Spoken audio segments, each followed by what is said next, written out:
If you have diabetes or prediabetes, you live in a world of confusing contradictions. One expert tells you to eat more fruit for its vitamins and fiber. Another expert warns you to avoid fruit because of its sugar content. So who is right? Can fruit be both a medicine and a poison? The answer is yes. As a doctor specializing in endocrinology and metabolic disease, I am here to tell you that the advice around fruit for diabetics is dangerously oversimplified. Most fruits, in their whole natural form, can be a healthy part of a well-managed diabetic lifestyle. But there is one specific fruit, and more importantly, one specific form of fruit, that is so detrimental, so toxic to your blood sugar control, that I tell my patients with diabetes and prediabetes to never touch it. This is not an exaggeration for effect. The impact of this one item on your body is so rapid and so damaging that it can undo all of your hard work in a matter of minutes. Today, we are going to expose this hidden danger. We will explore the powerful science of why the form of a food matters more than the food itself. We will reveal the so-called healthy fruit that acts like pure sugar in your bloodstream. And we will give you a clear, simple protocol for how to enjoy fruit safely without fear of a dangerous blood sugar spike. To understand the great fruit deception, we must first go back to basics. We need to understand the relationship between sugar, fiber, and your pancreas. When you eat carbohydrates, they are broken down into glucose or blood sugar. This glucose enters your bloodstream. Your pancreas then detects this rise in sugar and releases insulin. Insulin is the key that unlocks your cells, allowing the glucose to enter and be used for energy. In a person with diabetes or prediabetes, this system is impaired. Either the pancreas doesn't produce enough insulin, or the body's cells have become resistant to insulin's signal. The goal, therefore, is to never overwhelm this already stressed system.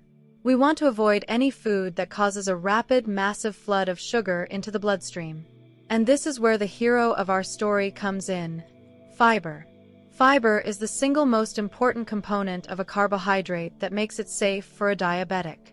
Specifically, the soluble fiber found in whole fruits. When you eat a whole piece of fruit, this fiber forms a thick, gel-like substance in your gut. Imagine this gel as a thick, sticky net.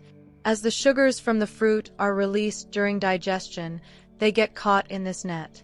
The net doesn't stop the sugar from being absorbed, but it dramatically slows down the process. Instead of a tidal wave of sugar hitting your bloodstream all at once, you get a slow, gentle trickle of sugar, released over a long period of time. This slow release gives your pancreas plenty of time to produce a measured, appropriate amount of insulin. There is no emergency, no panic, no dramatic spike. The fiber acts as a natural braking system, built into the food itself. Now, what happens when you remove that fiber? What happens when you take the fruit and strip away its soul, its protective braking system? You are left with a pure, unadulterated shot of sugar water. The net is gone. The speed bumps are gone. When you consume a fruit in this fiber-stripped form, the sugar mainlines directly into your bloodstream. It's a tidal wave. Your blood sugar skyrockets in a matter of minutes. Your already stressed pancreas is forced into a state of emergency, pumping out a massive flood of insulin to try to control the deluge. This is not only dangerous in the short term, but this repeated spiking and crashing of blood sugar and insulin is the very process that worsens insulin resistance over time. It is profoundly damaging to your metabolic health. So, the one fruit that a diabetic should never touch is not a specific type of fruit that grows on a tree. It is any fruit that has been put through a process that removes its fiber. And the number one offender, the most common and deceptive form of this, is fruit juice. Let's get very specific. While all fruit juice is problematic, let's use one of the most common healthy juices as our prime example. The fruit we are talking about is grapes. A single grape is a tiny, sweet, delicious package of energy. When you eat a handful of whole grapes, you are also consuming the skin and the pulp. This provides fiber, which, as we discussed, slows down the sugar absorption. But how many grapes does it take to make one small glass of grape juice? It takes about 40 grapes. Let me repeat that. To make 1 8-ounce or 240 milliliter glass of juice, you are consuming the sugar of roughly 40 grapes. Could you sit down and eat 40 grapes in 60 seconds? Probably not. You would feel incredibly full.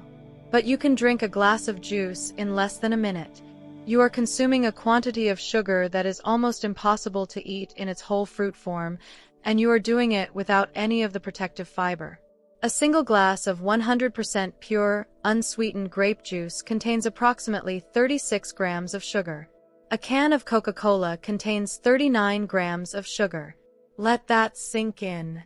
From your pancreas's point of view, and from the perspective of your blood sugar, there is virtually no difference between a glass of healthy, all-natural grape juice and a can of soda. Both are a fiberless liquid sugar bomb that will cause a catastrophic spike in your blood sugar. This is why I am so adamant with my patients. If you have diabetes or prediabetes, you must never ever drink fruit juice. Not apple juice, not orange juice, and especially not grape juice. It is not a health food. It is a metabolic poison for your condition. But the damage goes even deeper than just the blood sugar spike. We need to talk about the specific type of sugar in fruit and what it does to the most important metabolic organ in your body, your liver. The sugar in fruit and fruit juice is composed of two main molecules, glucose and fructose. The massive glucose spike from juice is what we've been discussing. But the fructose component has its own unique and sinister pathway of destruction. When you consume fructose as part of a whole fruit, bound to fiber, it is released slowly and your body can handle it. But when you drink a concentrated liquid shot of fructose from fruit juice, it bypasses normal digestion and goes straight to your liver. Unlike glucose, which can be used by any cell in your body for energy, fructose can only be metabolized by your liver. When the liver is hit with a massive flood of fructose all at once, it becomes completely overwhelmed. It cannot use it all for energy. So, the liver does the only thing it can do with the excess. It converts the fructose into fat. This process is called de novo lipogenesis. This new fat begins to accumulate in and around the liver cells. This is the origin of non-alcoholic fatty liver disease, or NAFLD. A fatty, inflamed liver is one of the single greatest drivers of systemic insulin resistance. When your liver becomes insulin resistant, it starts pumping out even more sugar into your bloodstream, even when you're not eating. It makes your blood sugar control an uphill battle. So, let's trace the path of destruction. You drink a glass of fruit juice. The glucose spikes your blood sugar, overworking your pancreas.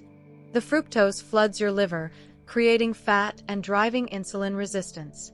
The insulin resistance then makes your baseline blood sugar even higher, worsening your diabetes. It is a vicious, self-perpetuating cycle of metabolic damage. And it all started with a seemingly innocent glass of healthy juice. This principle of fiber stripping doesn't just apply to juice. You must also be incredibly wary of dried fruit. A handful of raisins is just a handful of dehydrated, concentrated grapes. All the sugar, none of the water, and less of the filling effect. It's very easy to overeat dried dates, figs, and raisins, consuming a massive sugar load in a small volume. Now, what about fruit smoothies? This is where things can get tricky. A carefully constructed smoothie can be healthy. But most commercial smoothies, and many homemade ones, are just glorified fruit juices. They are often made with a base of fruit juice, with multiple high-sugar fruits blended in, like bananas and mangoes, and often with added sweeteners like honey or agave. Even though the fiber is technically still in the blender, the high-speed pulverization breaks it down so much that its ability to slow sugar absorption is significantly reduced. This is why, if you have diabetes, it is always better to eat your fruit, not drink it. Now, this doesn't mean all whole fruits are created equal. While you don't have to never touch any whole fruit, there are certainly some that you should be very careful with.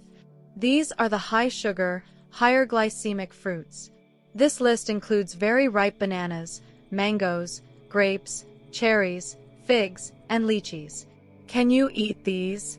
Yes, but the key is strict portion control. We are talking about a few cherries, not a whole bowl. Half a banana, not two whole ones. These should be treated as a small, occasional treat. So, what fruits should be your go-to? Which are the safest? The undisputed champions for anyone with blood sugar concerns are the low-sugar, high-fiber fruits. Leading the pack are berries, blueberries, raspberries, strawberries, and blackberries. These are packed with fiber and are loaded with powerful antioxidants called anthocyanins, which have been shown to actually improve insulin sensitivity. They are the perfect fruit for a diabetic. Other great choices include fruits with high water and fiber content, like apples and pears, with the skin on, and citrus fruits like grapefruit and oranges, eaten whole. These should form the basis of your fruit consumption. So how do we put all of this together into a simple, safe protocol? Here is your new set of rules for eating fruit when you have diabetes or prediabetes. I call it the Diabetic's Fruit Protocol. It has 4 simple rules. Rule number 1. Always eat it whole. This is the most important rule. Never drink your fruit. No juice. Be extremely cautious with smoothies. Always eat the fruit in the form that nature created it, with all of its life-giving fiber intact. Rule number 2. Always pair it with protein or fat. Never eat fruit by itself, especially not on an empty stomach. Eating a piece of fruit alone is still a primarily carbohydrate snack. To further buffer the blood sugar response, always pair it with a source of protein or healthy fat. For example, have an apple with a handful of almonds. Or have a bowl of berries with a scoop of plain, unsweetened Greek yogurt. The protein and fat act as an additional braking system, further slowing down digestion and creating a very gentle blood sugar curve. Rule number 3. Practice strict portion control. A serving of fruit is not a giant fruit salad. It is 1 small apple, or half a large banana, or a cup of berries.